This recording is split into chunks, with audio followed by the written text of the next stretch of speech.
our local Las Vegas. Fox 5 News starts now. A dramatic landing caught on camera at Harry Reid Airport yesterday, but despite that dramatic video, no one was hurt. Frontier Airlines says at 3:15 p.m., a flight from San Diego to Vegas was in the process of landing when the pilots detected smoke and declared an emergency.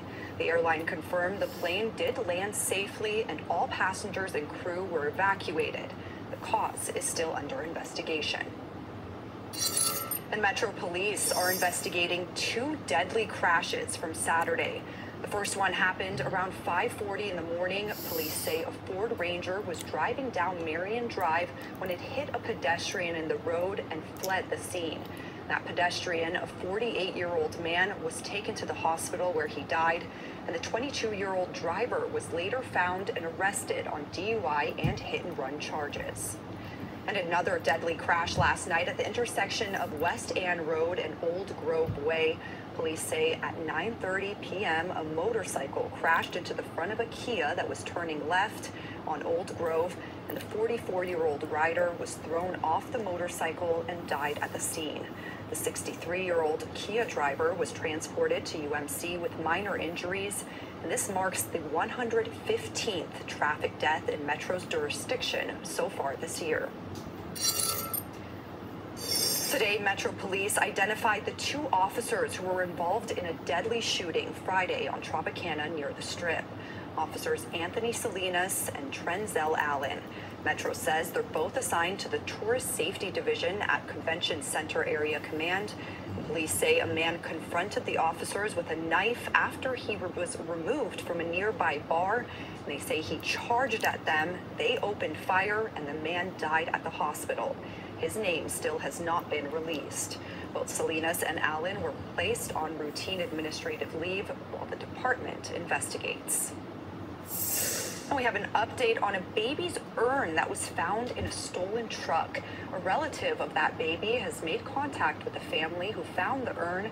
The man says someone stole his empty moving truck, and when police found it, there were items from numerous victims. One of those items was the urn, inscribed with the name of the baby that passed away in 2020 at just 1 month old.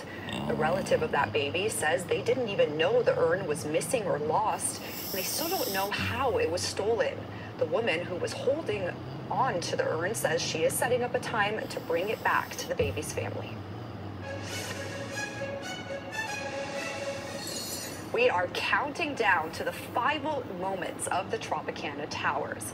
Wednesday at 2:30 in the morning, 490 pounds of explosives are set to bring the former hotel towers down within just 22 seconds. And it's all to make way for the future home of the Las Vegas A's. Metro Police will be shutting down traffic on parts of Tropicana and Las Vegas Boulevard for the implosion. Officers will be on the ground to make sure cars and pedestrians stay out of the area. The roads will close starting at 11 p.m. on Tuesday, and they'll reopen by 6 a.m. on Wednesday. And all road closures will be in place by midnight, all of the fun happening around 2 a.m. with a ceremony and a drone show starting at 2:30, and then the implosion at 2:37 a.m. Fireworks will happen after the Tropicana goes down. And there will be no public viewing areas for this implosion, but you can watch it happening live right here on Fox 5. We'll have special live coverage beginning at 2 a.m. on Wednesday morning, both on air and online. We'll also have a special newscast coverage throughout the day, Tuesday, ahead of that implosion. Now, your local Las Vegas weather. All right, it looks like at this point in time that we're going to have another record-setting temperature for today. We had one yesterday at 100 degrees. We hit 100 as well today. The official numbers will be coming out in a couple of minutes from now, so I'll let you know about that as they come up. Right now, as we look at what's happening down on the Strip on this Sunday evening, 99 degrees, east-southeast wind at around 5 miles per hour, humidity just 8%, the dew point temperature, it's at 29 degrees. As you take a look at our first alert weather headlines, staying hot on Monday. Cooler temperatures are on the way, but it's going to be a very gradual process. In fact, we're only going to be in the low 90s by the time we hit Saturday. And as we take a look at the